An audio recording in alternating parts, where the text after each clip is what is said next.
It is 4 p.m. We're bringing developing news. And the stories behind the headlines. This is StoryCon. I'm Regina Lake. I'm Ed Lingao. Some stories we're watching this Tuesday, May 26. The Ombudsman set to file plunder and malversation charges against Senator Jingo Estrada before the Sandigan Bayan on Thursday, according to Ombudsman Boying Remulla.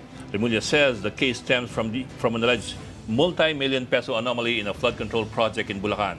If filed, Estrada will become the third lawmaker linked to the flood control scandal, following former Senator Bong Revilla and former lawmaker Zaldico. The Ombudsman is also considering charges against Senator Joel Villanueva. Remulla is likewise preparing what he called the grandest case against former House Speaker Martin Romualdez that includes money laundering and conspiracy tied to flood control projects.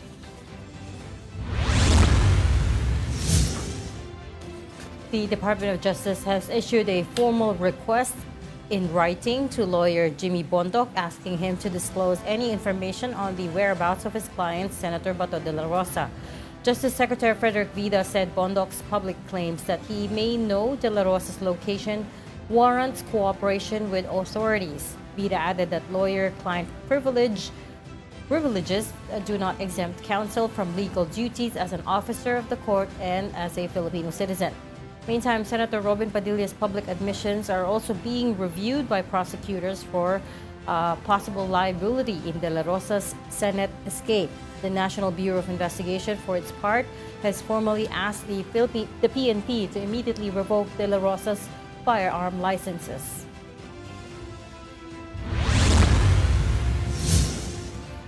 Speaking of, the Police Firearms and Explosives Office says they initiated a motu proprio review as early as last week to revoke Senator De La Rosa's firearms licenses. The unit said it has already identified grounds under Republic Act 10591 to cancel De La Rosa's license to own and possess firearms and registration. President Bongbong Marcos left for Japan this afternoon for a 4-day state visit. The president is expected to meet Japanese Prime Minister Sanae Takaichi, as well as the Emperor and the Empress. Marcos and his Japanese counterparts are also expected to sign multiple deals, including those concerning food, maritime, and energy security. But before his flight, he shrugged off the no-election scenario claimed by his sister, Senator Amy Marcos. Statement on the no-L? Your No sister election. said that you wanted a no-election scenario. I wanted a no election. Allegedly, sir.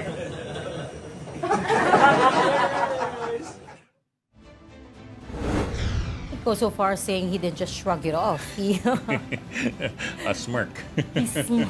That was a visible smirk right there. And joining us today, is he online? Wala. Okay. Joining us in a bit will be our resident political animal, Mr. Ronald Llamas. But mamaya pa yun. Sounds pretty bad. And from the Philippine Star, we have Editor-in-Chief Ami Pointuan. Hi, Ami. Hi Ed, hi Reg. Natakot yata kay Reg yung ano, yung si Ronald. Oo nga eh. Hello He everybody. had the free pass yesterday. Yeah, Oo nga eh. he heard that I was coming in today. Oo nga. Sprained hip notwithstanding, and biglang, na-traffic daw, hindi naabot. Paano na-sprain ang hip mo? How do you sprain a hip? Let me count the ways. There is a huge muscle in the hip called the flexor muscle, which I think I sprained over the weekend, kaya hindi makalakad. Okay. I'm more used to sprained ankles. But anyway, to each his own.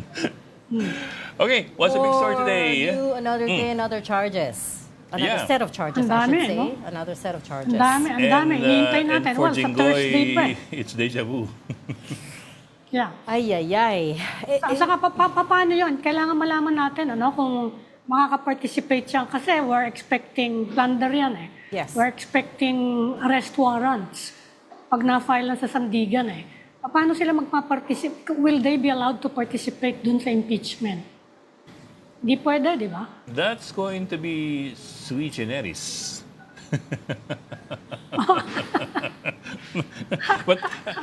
Pero I mean, it also depends kasi on where you expect, for example, Jinggoy to vote, on which side of the fence you expect him to vote. Kasi remember, the Constitution requires 2/3 of a Hindi, vote to participate convict. lang sa... Tama. Di ba? The Constitution requires a 2/3 vote for conviction, which means 16. So it doesn't matter if the other 9, if they are absent, if they say no, or if they abstain, it doesn't matter. What you need to get lang for conviction is basically 16. The other 9, doesn't matter whether they're in jail or what. But it depends on how many members are being counted. So at the moment, we're 23. Oo nga. 23. No, I mean, it's still 24. You're still looking at 2/3 of the By the time this trial gets underway and by the time they, go through the process at the end of it, there is still a question of whether Senator De La Rosa will still be counted as a sitting senator. Remember, there's an ethics complaint already that they're looking to file this week. There are proposals to shut down his office, given that he's been... Do you really expect the senators to evict Bato? No. That's a very good question. Highly unlikely. Highly unlikely. you Highly think? unlikely, really. Oh. And pangalawa, even if you bring him off to The Hague, he's not yet convicted. Of course. So he's still, Yeah. he's still considered innocent. But how long He's can gonna this be- last? he's not yet Wherein he's disqualified. neither, he's not physically nor, figuratively present at the Senate. He doesn't participate in any of the bills. He's basically not fulfilling his duties as a lawmaker. How long can this last? That we will- still pay with him with our taxes, and we know that his office Yeah. has about 10 relatives that work for him. So how long can that happen? Because nobody can substitute for him on this job, right? That may be immaterial as far as counting 2/3 of the Senate is concerned. Kasi in the end, the rule in the Constitution is 2/3 of the Senate. It doesn't say 2/3 of The existing sitting. senators. It's 2/3 of the Senate. Which basically is 24 No matter how many seats. sitting senators are. You still need to get being 16. So, yun nga, it doesn't matter the other 9 if they're absent, if they're in jail, if they're saying no or abstaining. It doesn't really matter. Unless they amend the impeachment rules, which they can. As a You have to amend the Constitution. But Because the Ang tanong na lang kung ano, is set by the magpa-participate nga dun sa trial. Constitution. Yeah. Well, Can they participate in the trial?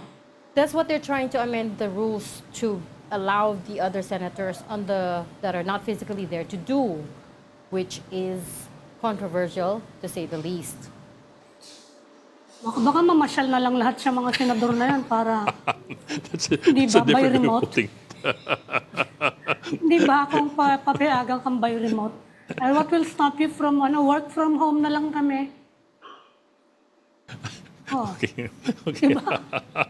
They could argue that Pwede ba they yun? could argue that it was force majeure. Especially if, Okay. especially if kung may he's carted bagyo, off to okay The lang. Hague. Kung kakapareho ng COVID. Kapareho ng COVID, of course, they all had to stay at home. Pero gano'n, ngayon, anong dahilan mo mamamasyal ka, mag-world tour ka habang paminsan-minsan magda-drop in ka for 3 hours sa Senado para sa trial. Pwede ba yon? Hindi ba ginagawa naman ng karamihan ng legislators yun? Ayun no. Di ba? In other news, Ikaw naman, Ami, Monday to Wednesday na nga lang yung sessions eh. Mas mabuti pa yung yung sa House, nagkaroon lang ng na-expel si Arnolfo Teves for disorderly behavior. Di na sila naghintay ng conviction or whatever Disorderly behavior. so But si Tepes kasi does not belong to a particularly strong bloc. Di ba? Ayan na nga problema dyan, di ba? Basically, he stood alone. Okay. So anyways, what brought all of this on is that, of course, today, in fact, just this afternoon, si Ombudsman Boying Remulla announced that on Thursday, what day is it? Tuesday. Today's Tuesday. 2 days Tuesday. from now, he will be filing plunder and malversation cases against Senator Jinggoy Estrada. Non-bailable yung in pareho. relation to the flood control scandal. It's not clear at this point why he announced it to begin with. But then with as far as Senator Joel Villanueva is concerned, sabi niya that case is also ripe, although there is no Yeah. timeline yet. Puro no bail yan. Well, after Enrile, there is no such thing as no bail anymore. Remember? If you have a good lawyer. Pero Remember? ang ano no, si Titong That was also Mendoza plunder. yun eh. Yeah, Yung I know. abogado. That was also Mendoza. Si Titong Mendoza yun. Maybe that's also and, sui generis. At saka ini-invoke nila yung sinabi naman niya na it's sui generis. Ini-invoke nila yung age daw and frail health of Enrile. Wala naman diyang frail health saka age. Dito sa mga bago nating mga bata nating senador, no? There's a reason it's called sui Ayan, no? generis. Mukha bang frail health yan? Saka old age. Advanced age and frail health. Si Pwede mo ba invoke Senator yan Jinggoy was captured. Well, this is coming in just now. Senate reporters chased him through the halls of the Senate, asking for a comment. And at Kala this ko point, captured eh. Alam ko noon. chased him through the halls of the Your Senate. choice of words. Oo nga. And he says Akala ko no may nahuli na. comment. No comment for now. It's not clear if he had known that this was coming. Pero matagal na rin naman nag-hint si Ombudsman Remulla that Oo, there will be alam more naman niya mangyayari yan. lawmakers that will be charged on this. Yeah, but to your point then, it's not clear particularly why the ombudsman chose to make that announcement. Today, 2 days Today, before he actually and why files not at the just Sandigan Bayan. Do it and then have the press con once you file it. Yeah. The same goes with Joel Villanueva. Di ba? If you- Tinanong na naman niya ng telegraph media, kayo talaga. Di, press con eh. Okay, ano yung sagot? Di ba? No, I mean, it was a Tinanong press siya. con. It was a press con No. called by, di ba? By the ombudsman, by yeah. the ombudsman. It was the ombudsman's office that Oh, called kaya the nga, press. tinanong ng media, di sumagot siya, kayo naman talaga makulit. Nakatunga nga lahat, nag-iintayan silang lahat na. Oh, nagsalita ka na. Tatanong-tanong kayo, tapos pag sinagot, gagalit kayo. Di ba tinanong? Teka lang, kaya ha? nagtaguyan si Bato dahil din kay Boying Remulla. Sinabi niya, meron siyang arresto. Exactly. In the first place, siya naman yung nag-announce that there was already an arrest warrant out. Remember, it was still sealed back then, Yeah. right? Yeah. Kaya tuloy nagtago si Senator Bato Ang eh. dalawang magkakapatid na to. Anyways. So it's interesting. This is shaping up to be an interesting week. As far as Senate coup rumors are concerned, it's kind of quietened down a little bit. Ako, sumuko na ako. I'll just A wait little for it to bit. happen if it's gonna happen. Oo. It's no use Oo trying nga. to predict it or... Oh, yun na yung ang ating resident Ayan, chismisin political... niyo. ano ba yun? Chismis nun, naku, may sermon. Resident political chismoso is here. Ay, 4:14 p.m. 4:48. Alam mo, anda mo na yung balikat mo. Ah. Oh, ito na. 14 whips. Bawal na sa eskwelahan. Bakit nasa eskwelahan ka ba? Medyo. So, Ito. Ayan, Pwede mo nagmimerienda na yung pakita. mga senador. Oh. Ayusin mo rin yung collar mo dahil mukha kang ano. Kumapya. Ayan. Oh, a resident political... what do we call you this time? the late, great Ronald Llamas. Ay, laki pala nung na-miss ko. Oh, great ka Senate naman. hearing. Okay ka na. Laki pala nung na-miss ko. Senate. Bakit? Ayun ang Senate. Senate. Sinabi ko nga nagmimerienda eh. Senate yung nandun kanina. Oh, yun. These are live pictures, Oh, by the way. nandun We don't know. Maybe they're Naka-break sila. They're plotting. talking about something They're important. conspiring. behind the Very scenes. important. Very compelling. Very important. Very important. Senator Lito Lapid spoke today to say that he's staying with the minority. You know, in case there are any rumors out there that he's jumped ship. No, he's staying with the minority daw. Oh, saan ang exit letter mo? Thursday, may announcement na naman tungkol kay Jinggoy. Hindi na announcement yun. Filing na yun eh. Ito yung announcement yung kanina. Eh, pag-file No, mo, kulong in-announce siya na ng nga diretso. kanina. Ano yan Hindi kapag pa. Hindi pa siya aarestuhin? pwedeng kunin diretso. Ano? Kailangan mo na mag-issue ng arrest warrant yung kabila, di ba? Naibibigay sa abogado. Sino ba abogado ni Jinggoy? Hindi naman siguro si Bondok. Malay mo. We don't know. We don't know. We have no idea yet. But the process, diba, is, okay, the ombudsman files with the Sandigan Bayan. The Sandigan Bayan studies the paperwork and then Issues an arrest order. if it does see fit, it will issue. If it does see fit, it will issue an arrest warrant. Pero mabilis na yan pag ganyan. Hindi yan matagal Ang iniintay natin yung submitted na daw for resolution, yung provisional hold order. Kay Senator Marcoleta naman, Sandigan Bayan din. And kay Daming kaso, I'm losing track. Mike Teka lang. Oo Defensor. nga eh. Teka lang. Yes, Mike correct. Defensor. PHDO. Inapplyan na rin ng PHDO. Ito pala yung exact quote ni Ombudsman Remulla about Jinggoy. Hinog na yung kaso. Gabriel, parang pigsa. Parang nahulog sa puno. Buti ko naisip ko puno. Naisip ko pigsa. Yup. I guess because they have been working on it for the last several months. Hindi ba? And like I said, this is not entirely unexpected. Pero pareha silang tapos na ang PI Siya at saka si Joel. Yung preliminary Kaya nga. investigation. Halos sabayan silang dalawa. Kaya susunod din si Joel.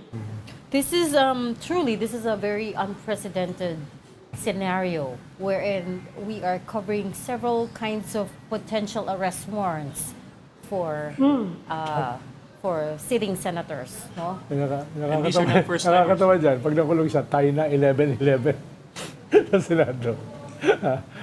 May nakita ka naman ganun. Tayo na sila, 11-11. So, sino susunod na Hindi, makukulong? pero yung voting it depends on the seat, di ba, assigned. Exactly. It's not on the number of incumbent Physically. senators. Ano? Tama ba yon? Ano yan? Hindi, As ibig far ko as I sabihin know, kung ganyang magli-leadership change, Yeah, yun nga. Sa leadership ang change, bibilangin mo ba dapat yung seats 13. o yung, 13 talaga. yung Oo. kung sino yung nakaupo? Yung sa mga committees ay simple majority. Yes. Pag leadership change, bibilangin mo ba yung mga kasi kailangan in person, di ba? Kung leadership change, kailangan mo bang nandyan sila mismo? Paano kung arestado yung Traditionally, sino nating dalawa man lang? yes, Yes. traditionally you have to be there in Yes. person. Kaya nga pinasok si Bato, 'di ba? Oh. That's why he resurfaced Yes. because traditionally you have to vote in At person. kailangan 13, no? Majority ng Excuse me. total ng It's 50% Senate. plus Pero one. sa chairmanship ng mga committees, ay simple majority.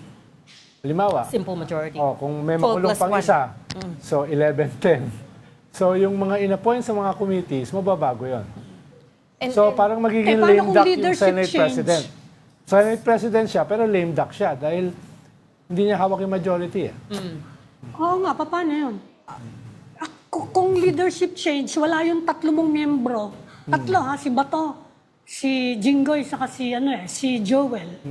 and Paano bilangan ninyo nun? Eh di yung minority na magiging majority nun, pero hindi Automatically. sa kanila yung liderato. Sa chairmanship. Ganun ba yun? Sa pagpapatakbo ng Senado, yes. Pero yung head, si Kwan pa rin.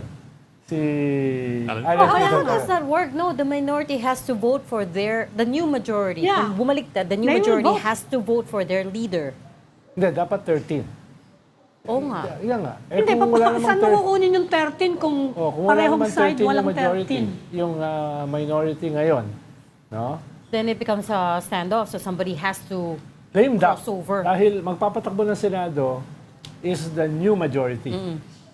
Which is not enough para mag-change Which not actually a majority. Senate President. And remind ko lang, speaking of the committees, of course, Senator Estrada was just voted in as Vice Chair of the Senate Blue Ribbon Committee. And Oo of nga course, eh, si ano ba Senate, naman, para may gusto sabihin si Ami doon. And Senator Joel is the new majority floor leader. Have you seen, have you seen anything like this? Hopefully not again.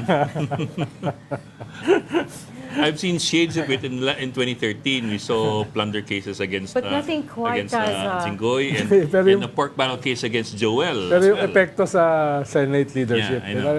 Ngayon ako nakakita ng It's ganyan. so weird.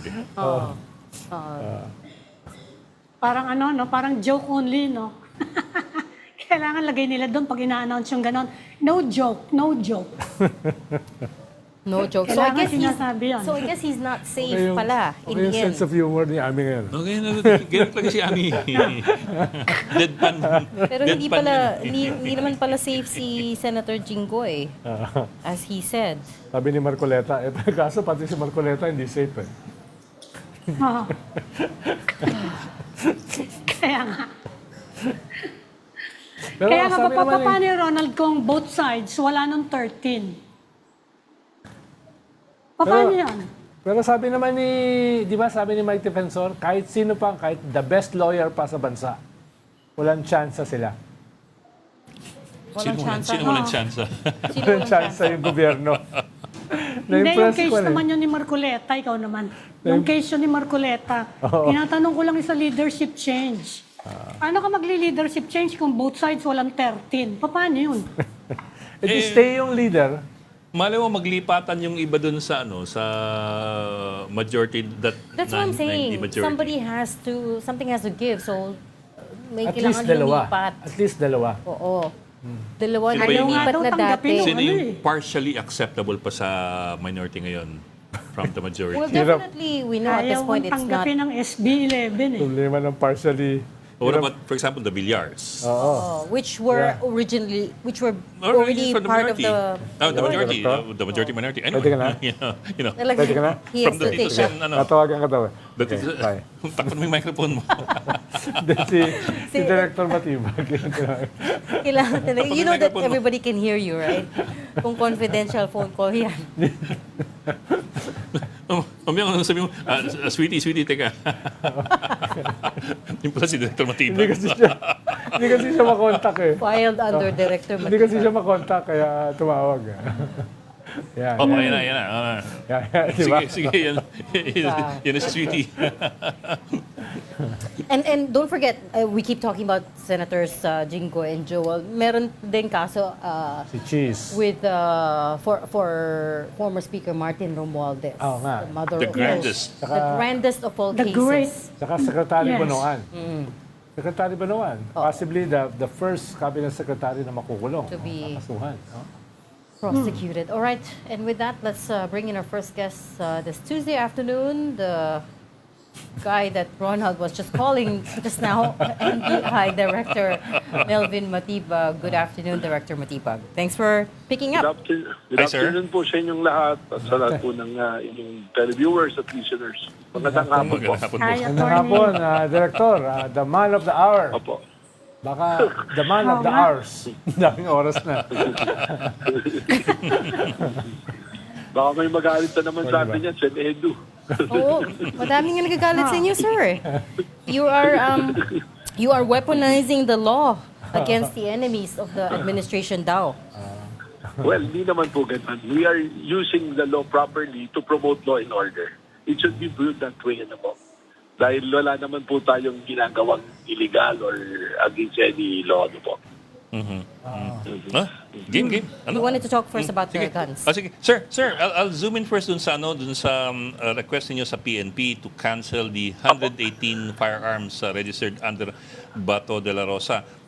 Let me start off with the number, yung 118. I know some of them are just parts, like may barrels, pero at least 110 more, at least 110 yung firearms, yung mismong firearms. Is this an unusual number for any person to have, considering na I know his category, he's level 5, which means a collector, pero for a person to have 118 or 110 firearms, is that unusual in the Philippines or is it not? Hindi naman po kasi meron talagang qualification na gun collector or kaya parang yung ginagamit niya po for tactical shooting sa sports. Alam niyo po, kung maalala niyo si former President Duterte, 378. yung kanyang licensed firearms. Okay. So, baka hindi na po unusual. Baka po si Sec Edo rin, baka maraming naka-rehistro. Nag-deny siya na meron siyang, sabi niya, may 12 lang daw. Imbestigahan nyo, sir. Ini-deny Marami na rin po yun. Level 5 ako, Director. Level 5 yung LTAP pag ko, ha? level 5, correct. Correct po. Pag level 5, medyo allowed po na marami po. Pero sir, under FEO guidelines, you also have to have a vault that is able to contain all these firearms. At 118 firearms, parang bahay na para lang sa baril yan. Tama po. Baka maraming bolt po siguro. So, it's a likelihood po na ganun. We don't know kung ganun po yan. So, kami naman, we just request for the cancellation dahil right now, he is considered fugitive from justice. Ano po? Paano, Director, yung cancellation? Pagka-cancel nyo, ay babawiin nyo yung mga armas? Ano bang proseso dyan? Well, una po doon, pag kinancel po yan, sabihin, unlicensed na yan, illegal na yung possession yan, so the authorities can already confiscate or you surrender it to the authorities. Ganun po yung mangyayari dyan. Ano po? So, paano assets din Nirekomenda kasi na yan daw ng Assets. FEO Nirekomenda na ng FEO na i-revoke. We wrote that. Well, tama po yun kasi we have a letter also and if there's a recommendation, alam naman po natin na yung lisensya ng baril or to own the gun is a prerogative given by the government. At any time, it can be cancelled for a reason. Ano po? Pero, di Sino ba, po kukuha attorney? ng barel? Sinong kukuha? PNP ba? Kasi normally yung PNP nagpupunta sa mga bahay Sasabihin sa'yo, yung lisensya mo expired na. Sino kukuha niyan? Kayo or the PNP? Well, the logical move po is of course the PNP because sila po yung may alam May address naman po naka-indicate kung saan po yung address ng aplikante. Ano po? Pero, Director, wala bang proseso yan? Halimbawa, makancel yung mga lisensya ng baril ko. Wala bang proseso yan na papatawag ako, magpa-file ako ng motion for reconsideration? May ganun bang proseso yan? Parang kotse yan binili mo yan, private property yan, tapos pag na-cancel yung registration, kukunin ba dapat yung kotse? No? Or dahil baril siya, kaya ginagawa yon? May due process po yun. So, of course, he can contest it. Pero in the case of Senator Bato, paano po siya magko-contest ngayon kung hindi siya po lalabas? Ano po? Well, for that So, matter, if the gun become illegal, hindi po licensed, it falls in the ambit na pwede siyang kumpiskahin dahil illegal na po siya. yeah. And I mean, bearing arms is not a right. It's not a In basic. Philippines, it's a privilege. It's a privilege. It's a privilege extended by the government. Why does it have to have? qualified individuals? Yeah. And for that matter, we know that some of these firearms or weapons were issued to him this year after March. he'd gone in hiding. Can we know sino yung tumanggap? Were they handed over to him directly or there was a representative that received it on his behalf? Dagdag lang, Director, bakit binigyan? Bakit binigyan ng 14 na high-powered licenses? Alam naman na meron siyang warrant. Well, actually, I have no idea. We have to confer it with the FEO. Tatanong po natin yan. Kasama po yan doon sa letter naman na pinadala natin. Ano po? Actually, sir, I was going through the list yung approval date kasi ng permits were March 5 and March 6 of 2026 for these 14 firearms. These include the Galils and the M4s and of course pistols and revolvers. Although to be fair about it then, hindi ako klaro kung nung sinabi na approval ng permits, was it an approval of a new permit or approval of a renewal? Kasi it occurred to me, baka renewal din But whatever the case is, kahit pa paano, sir, si Bato has been in hiding for the past 5 months. And yet, as of March of this year. So it does make you wonder, bakit pa rin siya binigyan ng permit, whether it's renewal or new permit, gayong he was in hiding. Yes, ma'am. That is also a subject of our query. No? Tanong din po namin yon, what should be the explanation, and kailangan pa po namin makausap yun sa FEU kung paano po nag-transpire yung pag-issue po ng license po doon sa mga nabanggit po naman. Na-notice ko rin po yan, Kasi- pero that is also a question that we are addressing po the FEO. So tinatanong niyo yung FEO. Kasi alam ko kahit renewal, you have to go to the PNP para mag-renew eh. Yeah, that's correct. Pero we can make also an assumption na pwede namang siya talaga yung tumanggap kasi at that time, hindi naman siya ina-arresto pa or yung warrant is not yet being effective sa kanya. Ano po. So those are Pero those are hinahanap siya nun possibilities. eh, di ba? But that is also a possibility. Missing in action siya. Apo, tama po yun. But that's why sabi ko nga, the one who can explain to us is the FEO po. Noong time na inisyo po yan. Yes, sir. But sir, if you don't mind my asking, kayo po as a law enforcer, would that be a red flag for you? Kung may nag-apply sa inyo, for example, as a law enforcer, sa tingin nyo ba, dapat nagduda na dapat yung regulators when FEO. the application was submitted while the person was in hiding? Well, I'm not so familiar with the procedure of FEO. So, kung ako po yung task to issue license, sundan ko po yung FEO, yung rules po ng pag-issue namin ng license. So, as I said, hindi ko po familiar dyan, and that is a point of discussion also with the Fire and Explosive Office. And sorry, sir, I don't think you answered my question. Were these firearms delivered directly to him or were they received by a representative? I'm not in the position to answer, ma'am. I'm sorry kasi hindi po kami nag-issue yan eh. So, I wish I Hindi can niyo po- answer that question. Hindi- Sabi ko nga po, if I will be the one to be issuing, I will follow the procedure. Right, Kung ano right. po yung procedure na Right, but they aming weren't. office po. It wasn't reported to you how that was carried out that day. Hindi pa po na-report sa Still a inyo. matter of discussion po. Hindi pa po kami namin napag-usapan. I just sent the letter yesterday po. Okay. Okay. Attorney, sinabi na din ng DOJ yung mga documents ng Senate covering the guns issued to the chamber. Meron ba kayong role dyan sa pagsaserve niyang subpoena, pag-check ng dokumento, at pagtingin sa mga baril? Wala pong binibigay pa sa amin role ngayon except that kami rin po, we receive a subpoena.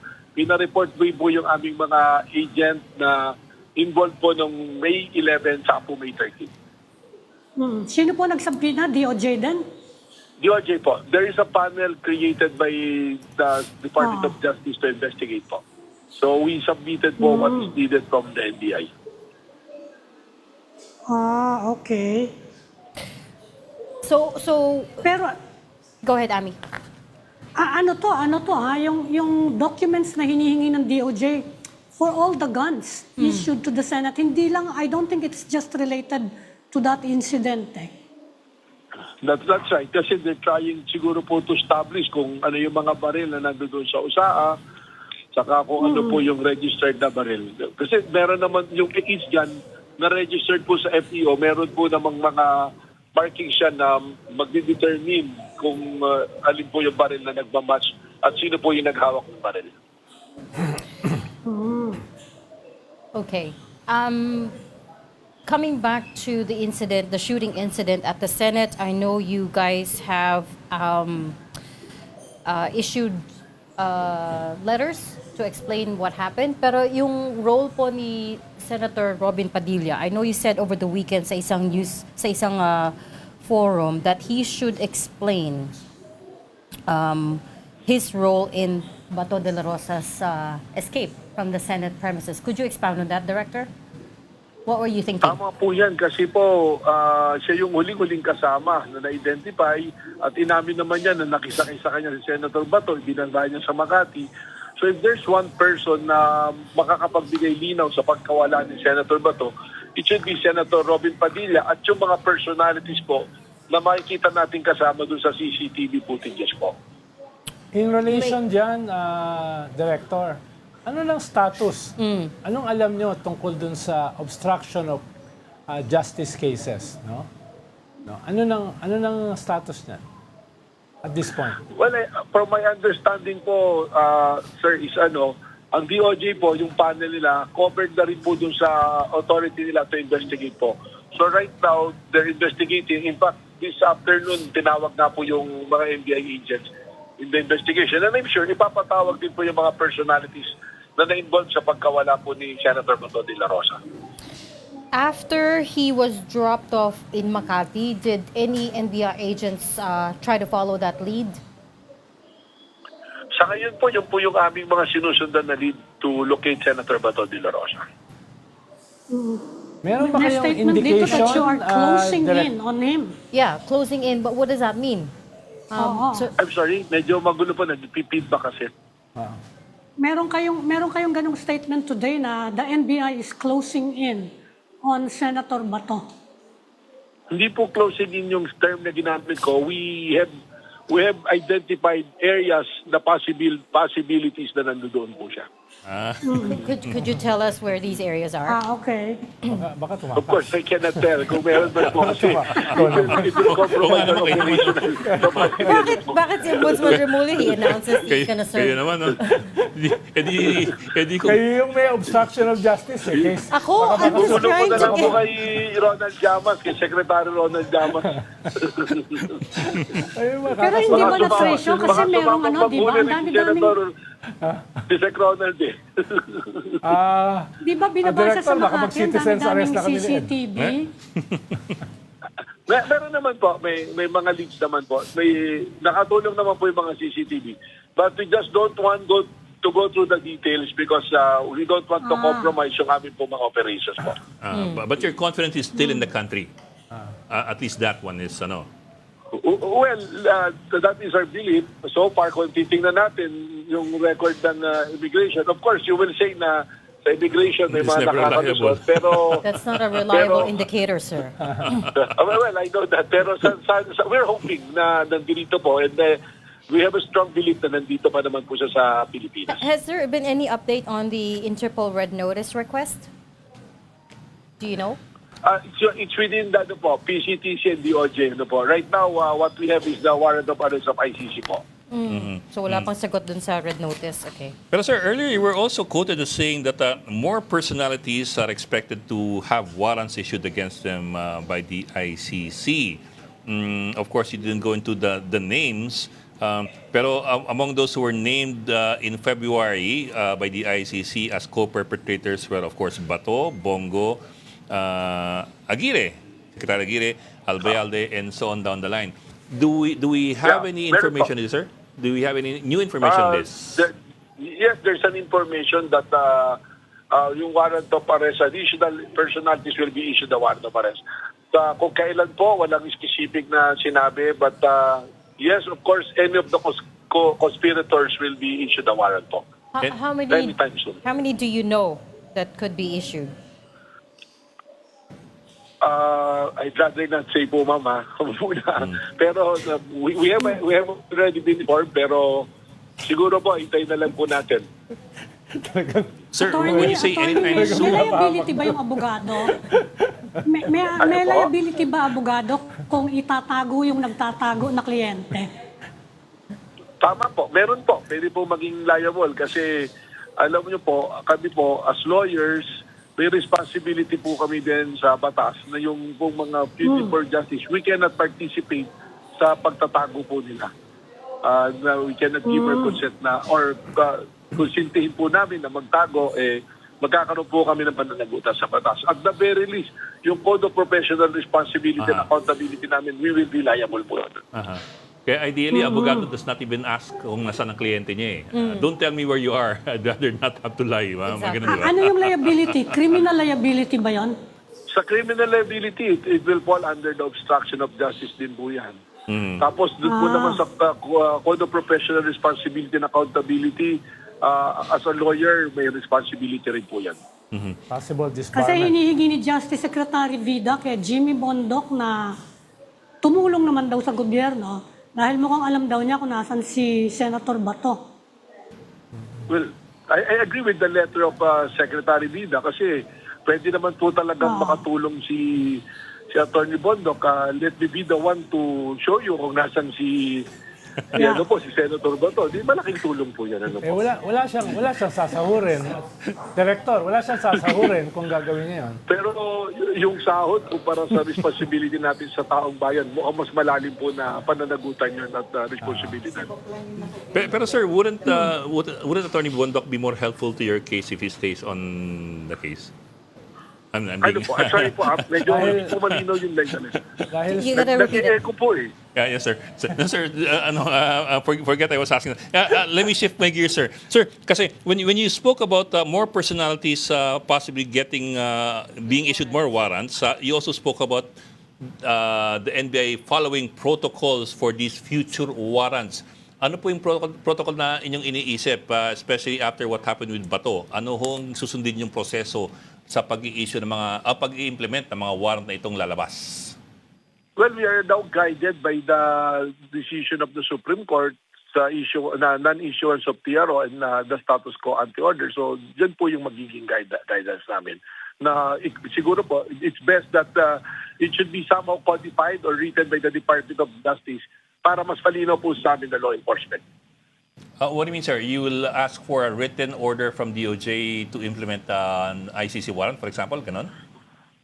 Well, coordination po. Ito naman pong pag-implement namin ng warrant, it's all coordinated with the Department of Yes, sir. Justice Yeah. together with PCTC. So, ganun pa rin po yan kung ano yung ginawa namin proseso. Except lang, ang mas maganda na lang po ngayon, we are now guided by the Supreme Court decision po. On the denial of the TRO. Pero sir, for example, in the case of Senator Bongo, of course, he's still a sitting senator and meron pa sila ngayong meron pa silang sessions ngayon. What happens kung sakaling maglabas nga ng ICC warrant against Senator Bongo while in session? What would be the protocol there? Well, yun na nga po. Sinabi ko, the protocol will be guided by the decision of the Supreme Court. Kasi lumalabas po dun sa decision ng Supreme Court, ngayon, there is no TRO, there is no status quo anti-order, meaning we can enforce the warrant issued by the ICC. So it's a go, in other words. It's a go. Immediately and without delay, lumalabas po. Pero Ed, But- yung tanong mo kanina, Hindi, wag na. Ano yun? Hindi ko talaga narinig. Tinotrouble mo ako eh. Nag-echo tayo po eh. Immediately and without delay. But one thing that the Ikaw lang gets. law experts have also told us is that there was never any legal impediment anyways to Oo nga. executing the arrest. Yung tinatawag na Senate protective custody, there's no such thing legally speaking. So that was really just a courtesy that the different agencies gave to the co-equal branch of government, right? Well, malinaw na po yung sinabi ng Supreme Court. Actually, when you look at the protective custody order, alam naman natin that there is no basis under the law. The only reason why NBI retreated from arresting them is because of the agreement ng Senate at ng Executive through the NBI na they will put Senator Bato into protective custody. And when time comes that he should surrender or he will be needed, kung ano man po yung agency or court na may kailangan, they will be the one to produce Senator Bato. Pero, Was there a promise that they would produce him at the end of that day? Parang wala. well, Oo. may agreement po kami. Nung nag-usap kami privately, pumasok ako ron, harap ko yung mga senador, si Senator Alan Peter Cayetano. He was the one saying na protective custody natin. Pag kailangan naman, hindi naman tatakbo yan. Kami mag-present dyan, ganyan. So, pero ngayon, nung hinahanap na si Senator Bato, nawala na. ayan yung tinawag niyong usapang lalaki. Usapang lalaki po, minsan yung usapang lalaki, hindi pala nangyayari talaga. Kasi sinabi ni Senator Alan Peter, pag alis daw ni Senator Bato na hindi nagpaalam sa kanya, the protective custody ended and he's on his own. Ay, hindi Si po maganda Senator yun. Ibig sabihin Cayetano. lang, hindi nyo pwedeng ulihin, pero pwede namin patakasin. Ganun po yung ibig sabihin pa ng protective custody. Medyo hindi po yata tama. Later on. So hindi na kayo papayag ngayon sa protective custody. Kung sakasakali lang na magkaroon na naman ng ganyan, hindi na kayo papayag. Nakita na po natin eh. Tsaka pag tinignan natin yung naging decision ng Supreme Court, somehow related to that. And I think the clamor of the people is for Senator Bato to face the law. Sagutin niya yung kanyang mga kinakaharap na kaso. And it goes to any other accused pag dumating po yung warrant. So to be very clear, you will not honor a quote-unquote protective custody if the Senate asks for it again? Yes or no, sir? Malinaw na po ngayon eh. There's no such thing. So wala Yes. pong protective custody pinag-uusapan. Okay, so yes, you will not honor it. Yes, But, opo. but that night, eventually, Senator Robin Padilla said that he just walked out calmly with Senator De La Rosa. Wala naman daw NBA agents, wala naman daw USAA. Nobody stopped them. They weren't on the run, he says. What do you think happened there? Well, kaya nga po nawala yung NBA dahil doon sa naging putukan. We have to withdraw so that we ease out the tension. So, kung nandun po yung NBA, we will not allow na mawala na lang bigla si Senator Bato. Pero, Director, is this a lapse I'm of thinking, law enforcement? Ito ba ay I don't- lapse? Hindi naman po. Kasi nga, doon na nga, babalik na tayo rin sa lalaking usapan eh. So, we are talking ng mga official po ng gobyerno yan eh, na holding public offices. Ang presumption natin dyan is all regular eh. Na we are all decent and we act accordingly sa binatawan nating salita. So- Yung pong protective custody is a resolution passed by the Senate na presented to us. So, nag-iba na lang yung dynamics nga kasi may pinail na nasa korte, so we better stand by for the decision of the Supreme Court. And when the Supreme Court did not issue a PRO and the status quo anti-order, we are ready to arrest. Kaso wala na nga si Senator Bato. So it was a lapse ng mga lalaki nag-usap-usap.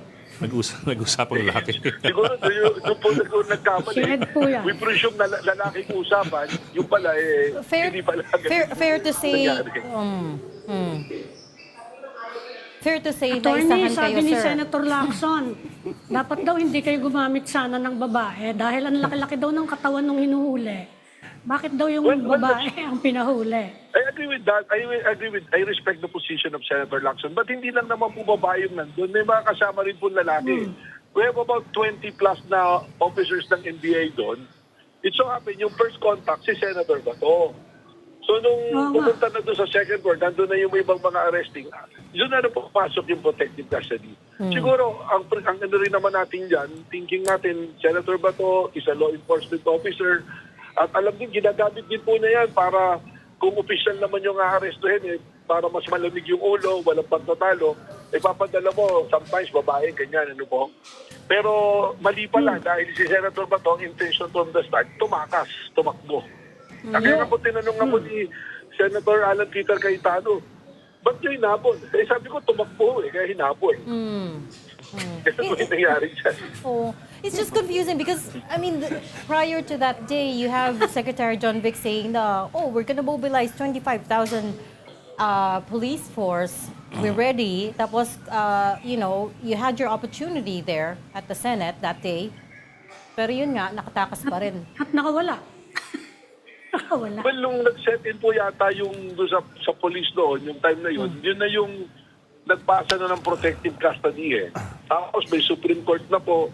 So, nag-iba na talaga yung setup, yung dynamics po niyan. Yeah, I guess you'll be... I do understand the logic of using a female agent to try to arrest Bato kasi the presumption would be PMA yan one should be an Officer officer and a and gentleman. That's correct. yeah. Kapag There's yun a po. code Oh, tsaka at the same time, it wouldn't look good din kung for him to be fighting off female agents. versus kung Gentleman naman yun. lalaki sa lalaki magkakabrasuhan. Pero it also ibang didn't usapan look good yung pagtakbo niya Tsaka yung pagkadapa.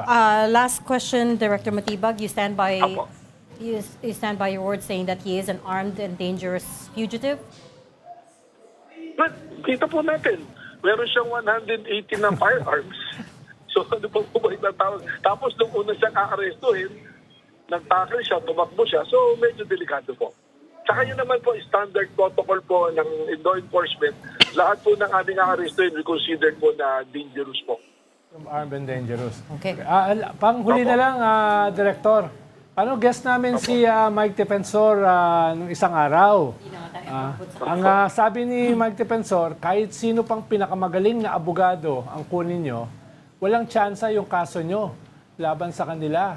No? Ni Marcoleta. Plunder. That's a different case though. That's Oo, on at saka- plunder. Pero connected din dyan ay yung kaso niya dun sa Chicago. Ano na bang status nun? Yung But kaso... Opo, may sagot na po yung kanyang asawa at anak at sasagot po ulit ang prosecution, ang NBI po.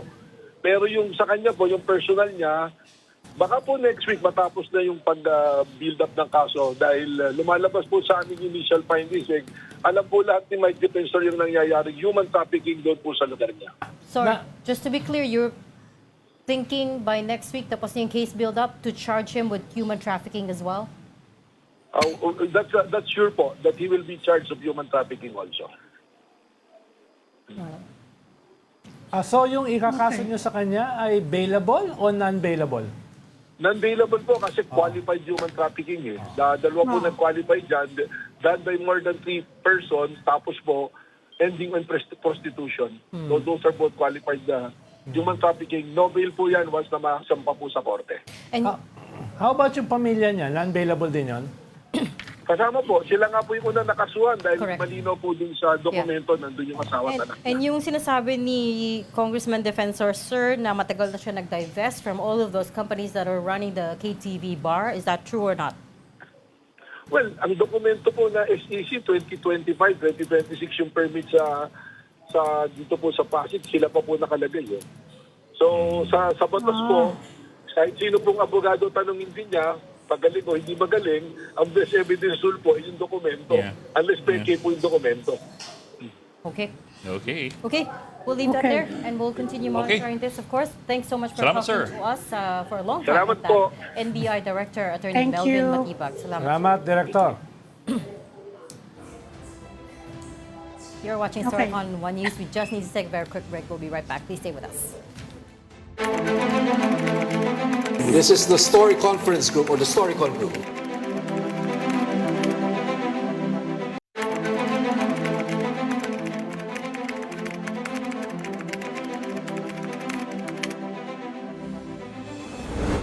We've got developing news in the stories behind the headlines. Welcome back to Story on the Story Conference. I'm Ed Lingao.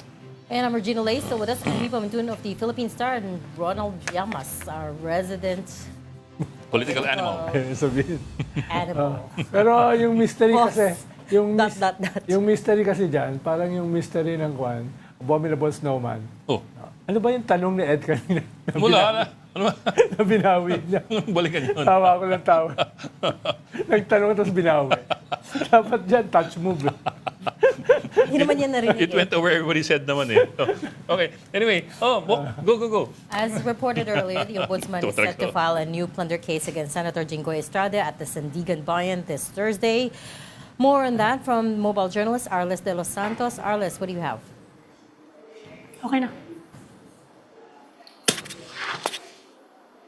Yes, Reg, no? Sa Webes nga ay sasampahan ng kasong plunder si Senador Jinggoy Estrada kaugnay ng anomalya ng flood control projects ng pamahalaan. Ayon mismo yan kay Ombudsman Boying Remulla, kasunod nga ng kanyang press conference kanina.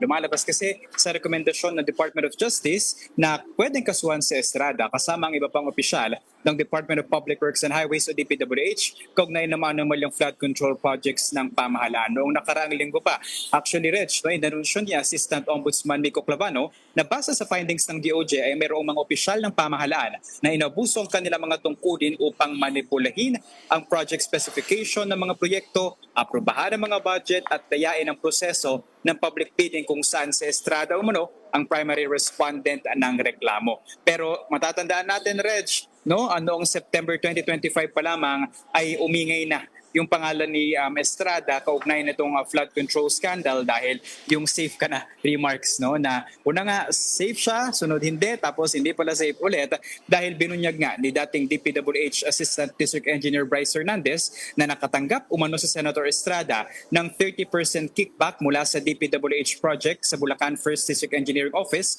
para sa 355 million pesos na halaga ng mga proyekto. At yun nga, meron pang mga screenshot ng umano'y usapan ni Hernandez at ni Beng Ramos na staff of ni Estrada, pero mariin nang itinanggi ni Estrada ang mga alegasyon ni Hernandez at nagsampa pa ng perjury complaint laban doon sa district engineer, pero kalaunay ibinasura rin ng korte. Kabukod dyan, Reg, hindi lamang daw si Estrada ang sasampahan ng kaso. Sa susunod na 2 linggo, maaring asahan din natin na si Senator si Senator Joel Villanueva ay sasampahan din ng kasong plunder at iba pang mga mambabatas, pero di ko muna ang bibig ni Remulla kung sino-sino ang mga ito. Right. Two things, Arles. Was this press con today by the Ombudsman scheduled or siya nagpatawag? And secondly, may comment na ba si Senator Estrada?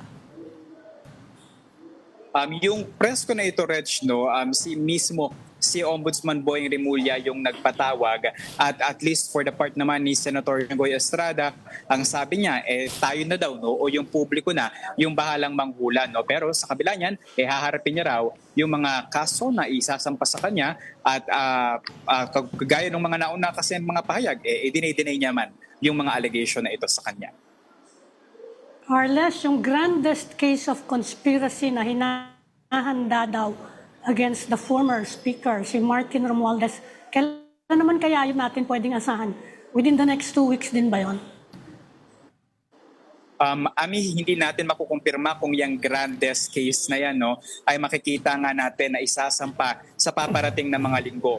Para kay Ombudsman Boying Remulla, pinaplansya pa nila ito at sinisigurado nga, no, na kumpleto yung kanilang mga isasampa na reklamo sa anumang hukuman, no. Pero asahan natin na sa Sandigan Bayan ito babagsak, no. At kaugnay niyan, meron kasing problema o hamon para sa Office of the Ombudsman, no. Hindi raw kasi nakikipag-cooperate yung secretariat ng House Committee on Appropriations para nga hingin or ibigay yung mga dokumento na kanilang kinakailangan para dito sa kanilang binubuong mga kaso, no. So it's like a public call out kanina, yung nakita natin mula doon kay Ombudsman Boying Remulla, at hinihiling nga, no, na makipagtulungan yung secretariat dahil ayon kay Remulla mismo, they want to get to the bottom of the insertions ng ating budget process. Though, kailangan lang din natin linawin na yung mga iba't ibang mga opisyal ng pamahalaan, no, may ilan talagang nagpapasok ng proyekto, though ang giligid nila, bahagi talaga ng kanilang mandato para sa kanilang mga distrito.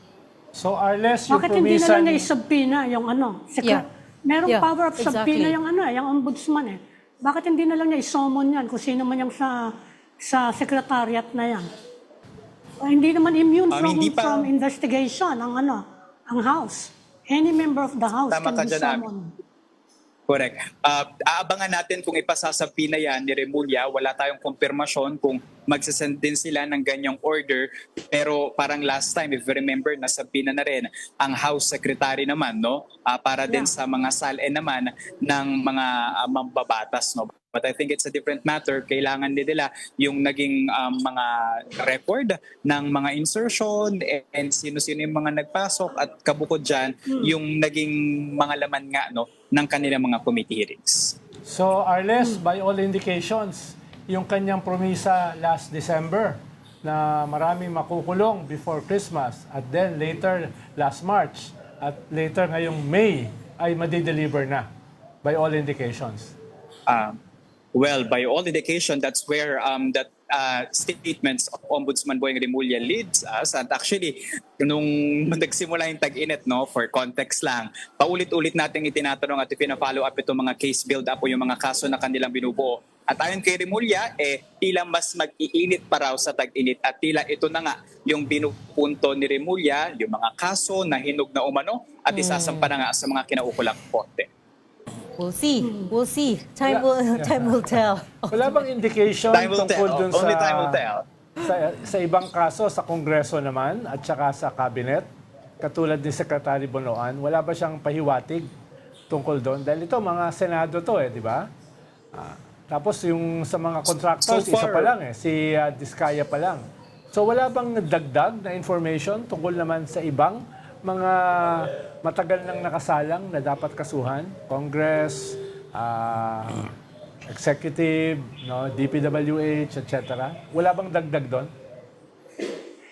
So for Ronald, wala tayong kumpirmasyon kung may karagdagan nga ba mula naman sa executive department or sa mga gabinete. Dati at kasalukuyang miyembro ng gabinete, no? Pero ang nakuha lang natin na impormasyon mula kay Ombudsman Boying Remulla, kabukod kay Estrada at kay Villanueva, meron pang ibang mga mambabatas. Medyo may nabanggit siyang number kanina na may 3 pa raw, though of course we cannot confirm kung mga part din sila ng executive, no? But at least may susunod pang mga pangalan. Yeah. At actually, tama yung tanong, Ronald, kasi nasa kanila na rin yung mga files, yung mga investigations ng ICI, and hindi pa tayo nakakakuha ng update kung gumugulong na nga ba yun at nasaan na ito ngayon dahil yung ilang mga case build-up ng ICI, ine-expect nila no, na pagkapasa sa Office of the Ombudsman, later on, kaso na sa Sandigan Bayan yung kasunod nito. And don't forget, Ronald, I think former Secretary Bonoan was already part of the second batch of the cases na final. But we'll leave that there. Thank you so much for your reporting. That was Arles de los Santos. Thank you, Arles. Thank you, Arles. At this point, let's bring in political commentator Attorney Jesus Falsis. Attorney Falsis, welcome back to Storycon. Good afternoon, Sir Ed. Good afternoon sa lahat po ng nandyan sa studio. Okay. Good afternoon, Attorney Jesus Hi, Falsis. Attorney. With emphasis dun sa Jesus. Parang may hangover pa kayo kagabi, ah. Kaya nga eh. It's like, can we just... Paghiwalay na nga natin itong dalawa. Di ba pinagdampot niyo si Attorney Falsis kagabi? Siya ba yun? Siya ba yung guest na? Anyway, Attorney Okay. Jess, we just spoke with the attorney, NBI Director Matibag, and he stands by his earlier statement that Bato is still armed and dangerous. Ikaw, kayo po ay naglabas ng lista ng mga firearms, 118 firearms listed in Bato's name a few days ago. Does that surprise you? It surprised me very much kasi nung una kong sinabi na armed and dangerous si Senator Bato, I was under the premise na he was a former PNP chief. So I assumed, wala pa akong facts noon, na meron siyang onting firearms. Konti. Si Senator Robin nga, madaming firearms eh. Hindi pa siya ex-PNP chief. What more si Senator Bato? But with the source that I got, that he has 118 firearms, all the more na talagang dapat considered as armed and dangerous si Senator Bato. But on the other hand, si Director Matibag was saying na maybe that's not so unusual kasi Digong daw had 300 firearms in his name. 378 licenses. Licenses or firearms? Hindi ko po kasi alam kung saan nanggagaling si Director Melvin Matibag. He might be an expert, no? Matagal na siya sa politika, matagal na siya sa ganyan, alam na niya yung mga ganyan. Ako as an ordinary person, kahit abogado po tayo, I am still shocked to know na mayroong senador na may 118 firearms because logically for me, paano yun? Para saan po yung 118 firearms? Para ka nang may private army kasi may private stash siya ng firearms. Kasi si Ronald daw baka, sabi ni Director Matibag baka ganun din daw yung dami ng baril. Wala na gano'n. Let's not go there. No? Papa-investiga ka namin. Pero meron akong tutol sa sinabi ni Attorney Jesus Falsis. Ano? Siya daw ay isang ordinaryong tao lamang. No? Okay. Ano yung sabi niya? Ordinaryo. Kaya, Ordinaryong tao that has a Tweety bird. Who is your Tweety bird, Attorney Falsis? Daming Tweety bird, tapos ordinaryong Wala tao. po akong Secretary Llamas, wala po kasi akong firearms. So nakakagulat po talaga sa akin yung 100 plus. So wala kang balak na mag-citizen's arrest kay Bato, Attorney? Wala po talaga kasi talo po ko dun sa size pa lang ni Senator Bato. Hindi ko siya madadakip. Okay, let's talk about the Supreme Court TRO decision. First off, I saw your post, Attorney Falsis. You said merong nag-lobby the Supreme Court to issue a TRO against the ICC. Could you talk us through that? Meron po tayong source, no? Of course, baka po marinig po ito ng Supreme Court. With all due respect to them, meron lang po nagsabi sa atin na may mga sumusubok. Pero naniniwala po tayo sa Supreme Court at sinabi nga ng aking Tweety Bird na hindi nagpatinag po ang Supreme Court at they just decided really on the merits or the arguments of both parties. So So there was Pero some attorney, lobbying. normal naman yun, di ba? Matagal ka na rin naman sa law. Talaga naman lagi may mga naglalabi kung saan sa ang korte, including the Supreme Court. Or especially the Yes. Supreme Court. Wearing my political science hat po, no, hindi po as a lawyer, para hindi po ako masyadong maano ng Supreme Court. As a political scientist, in all democracies, in all countries in the world, pwede naman pong may lobbying talaga sa government, kahit na Supreme Court. Let's just look at the United States. The United States Supreme Court, may lobbying po talaga dyan, even at the Supreme Court level. Well, Attorney, I'm tanong sure lang you've kung gone through all... magpapasway. Sige po, go ahead. Gayon lang, sabi ko lang. Ang tanong lang kung magpapasway nga yung nilalabi. Yeah, Yeah. that's true. Yeah. Attorney, I'm sure you've gone through all the concurring and dissenting opinions ng Supreme Court, at least those published sa Supreme Court website. Mukhang those concurring were very passionate about their concurrence, and those dissenting were also very, very passionate about their dissenting. So mukhang hating-hati ang korte talaga. I mean, there doesn't seem to be that much room for gray area as far as at least these opinions were concerned. Like for example, si Hernando was saying Section 17 was unconstitutional. The ICC has no jurisdiction. Tapos si Kagiwa was saying na the court should not come to the rescue of an individual who is charged with mass murder. So parang linyadong-linyado yung dalawang kampo. Does that surprise you to begin with? And how do you expect the main case to play out? Ito po yung aking pansin dyan, no? Yung main resolution po na hindi concurring, hindi dissenting, yung actual decision po, no? Yeah. Yun, napaka-balanse po nun. Kasi talagang tiningnan lang po niya yung element ng TRO. Wala po siya masyadong sinasabi tungkol sa substance of the case, the main petition or the main case mismo. Tama po napansin nyo, Sir Ed, na sa concurring at dissenting, more or less, makikita na po natin kung saan nagli-lean or leaning towards ang mga justices doon sa actual petition, hindi lang po sa TRO, doon sa elements or requisites ng TRO.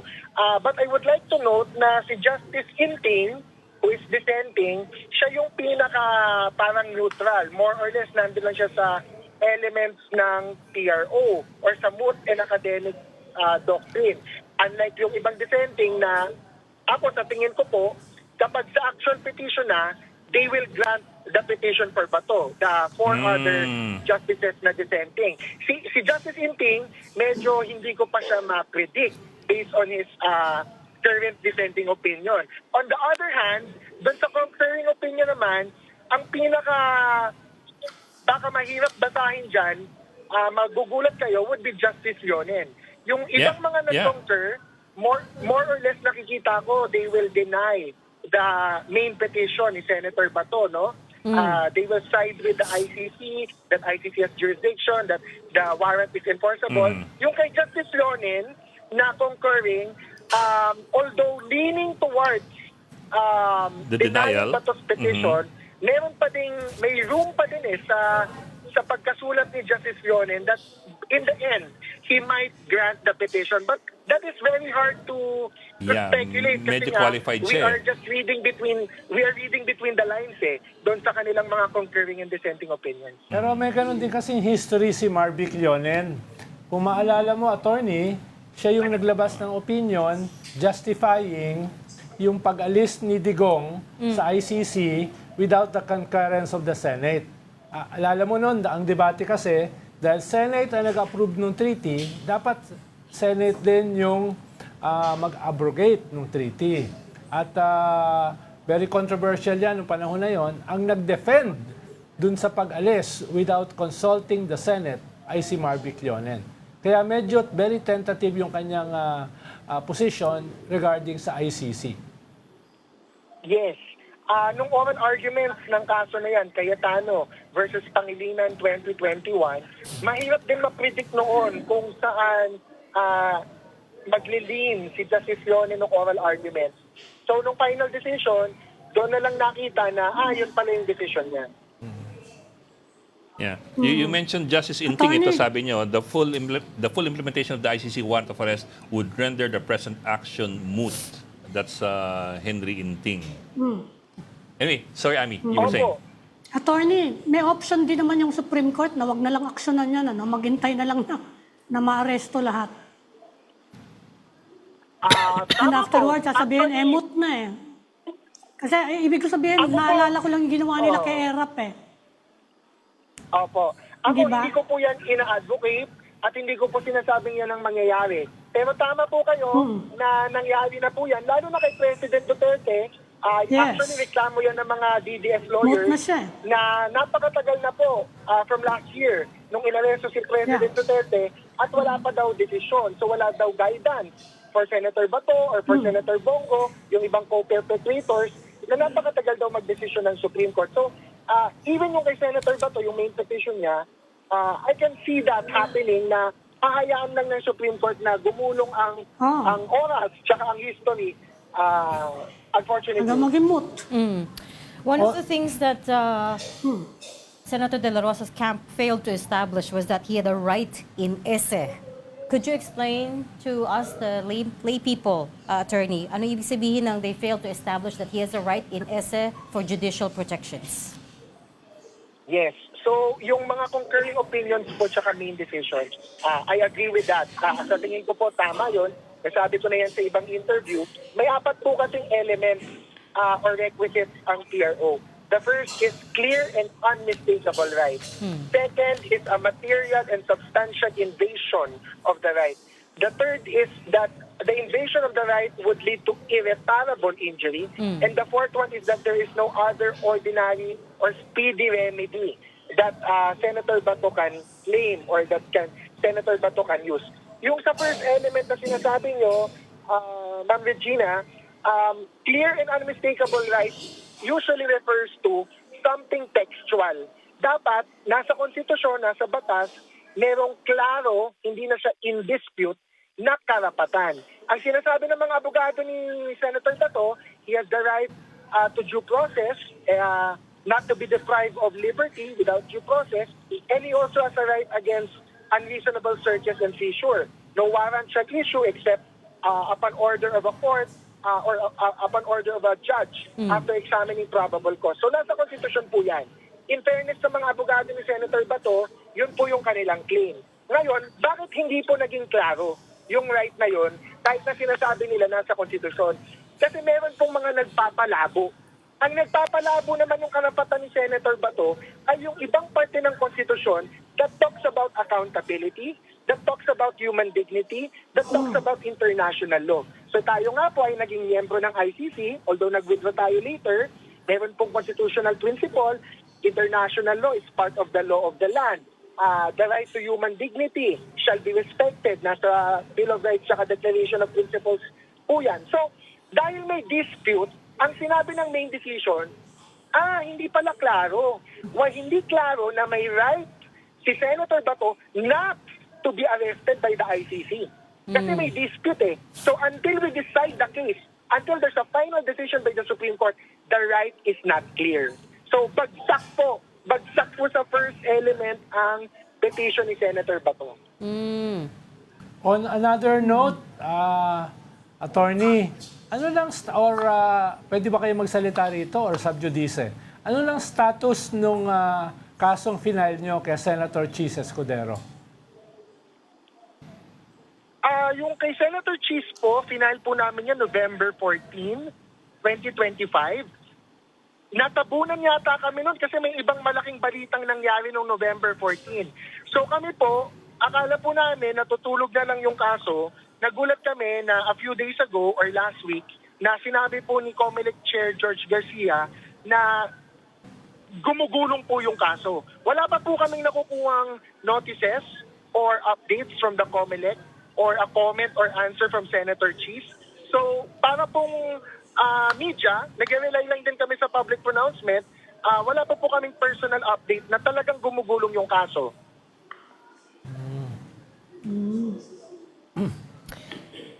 Could you, I wanted to, if you're okay, Ronald, I wanted to come back to yung petition ni Senator Bato. Of course, we already know at this point si Attorney Torion will file a motion for reconsideration. And then there's also Attorney Panelo commenting that mali daw yung petition na inihain in the first place, that they should have filed a habeas corpus instead of a certiorari. What are your thoughts on that, Attorney Falces? Una po yung kay Attorney Torion na motion for reconsideration, karapatan naman po nila yan. But ang gusto ko lang i-emphasize dyan, the filing of a motion for reconsideration does not pay or does not stop the ICC warrant and the enforcement of the warrant. Kasi nga, dahil walang TRO, the status quo is the law enforcement and the Philippine authorities may implement the warrant. But ang desisyon ng gobyerno, enforceable and by manhunt, so they are implementing it. We spoke to No him. TRO, We spoke to him a few no days. stoppage. We spoke to him a few days ago. Sorry to interrupt. We spoke to him a few days ago, and it was his opinion that because the Supreme Court has not decided on the main arguments of the case, then the warrant is not actionable. Sa akin pong legal opinion, with all due respect to Attorney Torion, who's a fellow lawyer, naniniwala ako dun sa principle, and even the DOJ probably follows this principle. Kaya sabi ng DOJ, enforceable. What is not prohibited is allowed. So, no TRO, no stoppage of the enforcement of the warrant. So, mali po dun si Attorney Torion. And then the habeas corpus. What do you think of that? Yung sa habeas corpus po, ito indulge me, iba yung habeas corpus na suggestion ni Attorney Panelo kay President Duterte last year versus habeas corpus kay Senator Bato. Yung kay Senator Bato, I think mali pa din po yun kahit mag-habeas corpus. Kasi sa habeas corpus po, kailangan may actual deprivation of liberty. Of course, sinasabi ni Attorney Panelo, mayroon siyang sinasite na very isolated case ni Senator Juan Ponce Enrile noon na constructive deprivation. So, yun yung sinasite niya. Ako, I go with the fact na walang actual deprivation, walang right to habeas corpus. Yung last year naman po, na sinasabi niya, para to be fair to him, sa totoo lang, actually, it's a very good suggestion na in hindsight, imbes daw na dapat TRO sa Supreme Court agad, dapat nag-habeas corpus sila sa RTC Pasay, para magkaroon ng, ma-force ang government na magkaroon ng hearing to produce the body. So ang habeas corpus po kasi, ang ibig sabihin nun, produce the body. So pag nag-file sila sa RTC Pasay, imbes na sa Supreme Court, magkakaroon po sila ng quick remedy that the RTC Pasay will order the government to produce the body of President Duterte. So in fairness, last year, because there was actual deprivation and there was a 12-hour standoff sa Villamor Air Base tsaka sa Naiya, there was time to do that. Actually, yun din ang paulit-ulit na binabagit ni Justice Leonen sa kanyang concurring opinion dito sa case si Bato, that the case should have been habeas corpus after detention. With emphasis on that, after detention, not before detention. So, in that sense, partially agree, partially disagree siya with, with the phrase that stood out to me was they thought that his threats were more imagined than real at this point. Apo. At this point. Hindi nyo natatanong mga ma'am and sir, pero ito, I wanna say this in relation with the dissenting opinion of Justice Fernando tsaka yung isa pang justice. Ang sinasabi po kasi nila, yung the power to surrender ay walang domestic procedure. Walang operationalization na batas that would say, how do you surrender? I think it was Ami Javier as well and Hernando. Opo. Ako, ang sagot ko po sa kanila, with all due respect to them, and hindi po ako legal luminary, pero sana marinig nila, meron po kasing power ang Supreme Court to make rules. Under Article 8, may rule-making power po sila to enforce human rights and to protect human rights. So kung wala pa pong procedure ang power to surrender dahil nag-withdraw tayo from the Rome Statute at sinasabi ng mga abogado ni Senator Bato that the power to surrender has to be related to Article 59 of the Rome Statute, which of course sinasabi naman ng mga anti-Senator Bato ay hindi na applicable. So ako, with all due respect sa Supreme Court, lalo na sa mga dissenting, if they think walang domestic procedure, they should make one under their power to make rules to protect and enforce human rights. Sana marinig ng mga dissenting. Mahalaga yung sinabi niyo, attorney. Tawa. What is not prohibited is permitted. So parang yun yung ethos dito sa lahat ng ito. Napaka-basic na legal principle po yan. What is not prohibited is allowed. Kahit ako hindi abogado, alam ko yan eh. Pero nabanggit nyo rin, Walang attorney, tiara, na you go ahead. hindi kayo legal luminary. Ano bang requirement para maging legal luminary? May hawak na ilaw. Si Ed kasi gusto niya maging legal luminary. Ayaw niyang learned lang eh. Legal Illuminati. Sa tingin ko dapat mga political scientists or analysts like yung sikat na Ronald Llamas ang magsasabi sino ang legal luminary. Medyo tututol yung katabi ko sa kanan. Sa kanan, si Ed, when you're facing us. Nagbago na yung itsura. I take offense. Okay, Always. but we'll leave that there. Thank you so much for talking to us, especially as I know you are on the road, but that was a political commentator and attorney, Jesus Jess Palsis. Tawag niya sa sarili niya, legal Thank you, disruptor. attorney. Thank you, sir. Legal illuminary. Legal. Ano? Hindi niya matik, Ronald. Alam ko na ang Hindi niya pwede tawag sa'yo, our political luminary. Sabay tawa eh. Sabay tawa eh. Sabay tawa. Hearty pa yung tawa niya. Halakak. Halakak. Anyway, Pero sorry. ano pa talaga yung tanong mo kanina na inakas Uy, mo? Maraming nagtatanong eh. Let's Teka move on. lang. Before I forget to break Baka it. hindi ko narinig. eh. We ended the interview slightly early. So we now have response from Senator Jinggoy. This is from a pull-aside interview just this afternoon. Sabi ni Senator Jinggoy, if this is the price I have to pay for standing on my own principles, on what I believe, so be it. He was advised, he was asked, may advice na ba yung abogado? He says, I have to consult my lawyers about it. He was asked about the fact that sunod-sunod sa majority ang kinakasuhan. Sabi niya, kayo na lang bahalang maghula. Yan, basta itong isa. He was asked ano yung plano niya. He said, magtatrabaho pa rin. Basta alam ko, wala akong insertions tulad ng sinasabi nila nung first Blue Ribbon Committee, yung binulgar ni Bryce Hernandez sa House na meron akong insertions, nagkataon, wala akong insertions. Bok, may isa pang breaking story. Ikaw ang Kasi basa. may breaking news na nag-issue ng precautionary hold departure order kay Senator bilis, Marcoleta. Sandigan Bayan 7th Senator Division. Marcoleta. This is the Sandigan Bayan. Yes.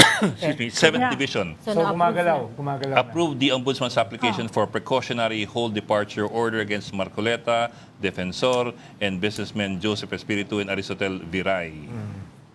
Precautionary. Kanina resolved pa So lang this is different from an Ngayon, na-issue na. This is different from an ILBO, Immigration Lookout Bulletin. So precautionary hold departure, you can be held. Yes. Oh, yeah. Yes. Hindi ka papalabasin. Oo. Meron din As ganyan opposed to si ILBO. Speaker Martin Romualdez at si former Senate President Chis Escudero. Ito na naman tayo. Bukas, we're gonna start the show again doing Senate math. So, paano yung botohan sa impeachment? Paano Yan yung na botohan nga sa Senate leadership? Every day, we have to do Senate math, depending on who gets charged. So, okay na malit. yung pala yung tutumbukin mo.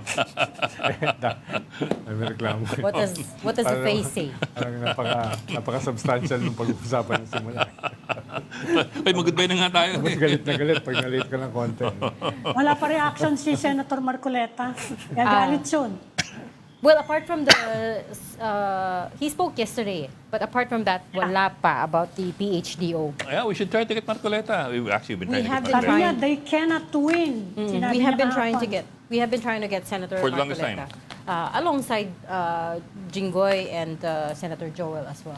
Okay, we'll leave that there. Thanks so much for joining StoryCon today. Amin Pamintuan, Editor-in-Chief of the Philippine Star, Ronald Llamas, our resident political Illuminati. Illuminary. Illuminati na nga eh, hindi luminary. philosopher. Join us again tomorrow 4 p.m. for StoryCon. I'm Regina Lay. I'm Ed Lingaw, kapatid. We are one news, all sides, all the time. This is the Story Conference Group or the Storycon Group.